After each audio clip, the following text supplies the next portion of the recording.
एक एक उम्मीद है कि एक एक एक चांसेस हैं कि हम प्राइस को समझ सकें, हम सही से जो है ट्रेडिंग कर सकें, लॉजिक के साथ। बस हमें इसको क्रैक करना है कि ये किस तरीके से मूव करता है या किस तरीके से जो है ये चलता है। आई होप आप मेरी बात समझ रहे हो मैं आपको क्या कहने की कोशिश कर रहा हूँ। मैं आपको ये बताने की कोशिश कर रहा हूँ कि जो कुछ भी आप कर रहे हो वो रैंडम नहीं है, वो ऐसा नहीं है कि कभी भी कैसे भी मूव कर रहा है, नहीं। उसका एक तरीका है और मैं चाहता हूँ कि आप रैंडमली या आप ब्लाइंडली जो है बिलीव करने की जगह आप समझो कि मैं आपको क्या कहने की कोशिश कर रहा हूँ। साथ ही साथ आप ये समझो कि प्राइस ऐसा करता क्यों है और प्राइस इसके बाद क्या करेगा। आप चार्ट को देख के किसी चीज़ को अप्लाई करने की जगह चार्ट से सवाल पूछो कि वो ऐसा करता क्यों है, उसकी वजह ढूँढो और वो जो वजह है, जो रीज़न है, वो आपको ट्रेडिंग में बेहतर बना देगा।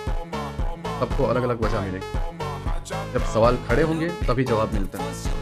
लेकिन हम सवाल खड़े होने ही नहीं देते क्यों? क्योंकि हमें किसी ने सिखाया है, हम उसको अप्लाई करने की कोशिश करते हैं, उसका यूज़ नहीं होता तो हम किसी और का अप्लाई, फिर तीसरा अप्लाई, फिर हम इंडिकेटर लगाने लगते हैं और अपने माइंड को एक इस लेवल तक पहुँचा देते हैं कि हम सवाल करना ही बंद कर देते हैं एंड हम फिर बोलते हैं कि प्राइस रैंडम है, प्राइस जो है गैम्बलिंग के तौर पे जाता है एंड ब्ला-ब्ला-ब्ला बहुत तरीके की।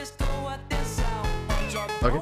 तो आई होप आप मेरी बात को समझ गए। हम अभी भी इन सारी चीज़ों को जो है समझ सकते हैं एंड मेरा वही मेन गोल है कि मैं तुम्हें सारी चीज़ें जो है समझाऊँ। ओके? अब हम यहाँ पर आते हैं। डेली टाइम फ्रेम, सारी चीज़ें रिमूव कर रहा हूँ। डेली टाइम फ्रेम के पीओआई को हमने मार्क किया जो कि हमने लेक्चर 1 में समझा था। उसके अंदर हमने समझा था कि जब 2 पीओआई मिले तो 2 में से कौन-सा लेना है। हमने पहला लिया क्यों? क्योंकि पहला डबल पीडी अरे से और दूसरा ऑर्डर ब्लॉक के अंदर है। देखो समटाइम्स ऑर्डर ब्लॉक के अंदर रहने वाला पहला पीओआई है तो इसका मतलब ये नहीं है कि वो स्ट्रॉन्ग है। साथ ही साथ उसके स्ट्रॉन्ग रहने के लिए प्लस पॉइंट होने चाहिए वो है इस एफवीजी के साथ वो ओवरलैप कर रहा है मिटिगेशन। तो मिटिगेशन एफवीजी के साथ ओवरलैप कर रहा है फर्स्ट वो, दूसरा ऑर्डर ब्लॉक की रेंज के अंदर है वो। यहाँ पर क्या है जस्ट ऑर्डर ब्लॉक है, जो कि एक ऑर्डर ब्लॉक की रेंज के अंदर है, वो एक ही पॉइंट है इसके पास, लेकिन ये ओवरलैप कर रहा है, सेकंड पॉइंट है।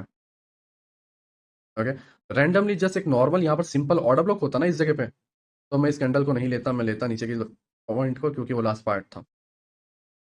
एफवीजी वाला अगर ओवरलैप वाला पार्ट है तभी जो है पहला ऑर्डर ब्लॉक लो, इससे वो जो है आपको सही रिजल्ट देगा। अगर ओवरलैपिंग बिना का है और जस्ट ऐसा ही सिंपल ऑर्डर ब्लॉक यहाँ पर भी आ गया, बीच में एफवीजी नहीं है, पीछे ना कोई मिटिगेशन ब्लॉक वगैरह है, ब्रेकर ब्लॉक वगैरह है, तो हाई चांसेस है कि प्राइस लास्ट वाले पीओआई को लेगा।